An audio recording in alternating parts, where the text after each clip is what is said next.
சுதந்திரமானவரே ஸ்தோத்திரம் என்று சொல்லி இந்த புதிய நாளை தொடங்குவோம். சங்கீதம் 16:5 கர்த்தர் என் சுதந்திரமும் என் பாத்திரத்தின் பங்குமானவர், என் சுதந்திரத்தை தேவரீர் காப்பாற்றுகிறீர் என்று அங்கே சங்கீதக்காரர் சொல்வதை பார்க்கிறோம். தாவீதுக்கு கர்த்தரே எல்லாமாய் இருக்கிறார்.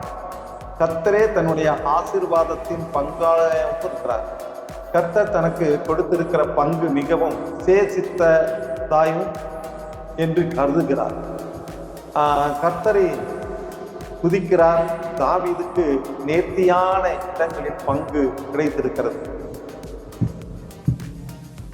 கர்த்தர் தாவீதின் சுதந்திரத்தை காப்பாற்றுகிறார். தாவீதுக்கு சிறப்பான சுதந்திரம் உண்டு என்று தாவீது கர்த்தருடைய சமூகத்தில் அறிக்கை செய்கிறார். தாவீதுக்கு பரலோகமே சுதந்திரம்.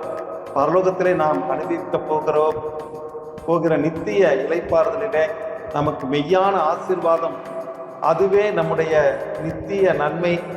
நாம் இந்த உலகத்தில் ஜீவிக்கிற காலம் வரையிலும் பரதேசிகளாய் இருக்கிறோம். இந்த பிரபஞ்சத்தில் நாம் ஜீவிக்கும் போது நமக்கு நித்தியமானதல்ல.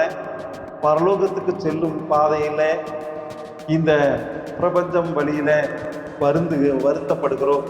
நாம் இதை கடந்தால்தான் பரலோகம் போக முடியும். ஆக சுதந்திரமான அந்த கர்த்தரை நாம் பெற்றிக்கும் போது நமக்கு அங்கே பரலோகத்தில் போவதற்கு வாய்ப்புகள் உண்டு.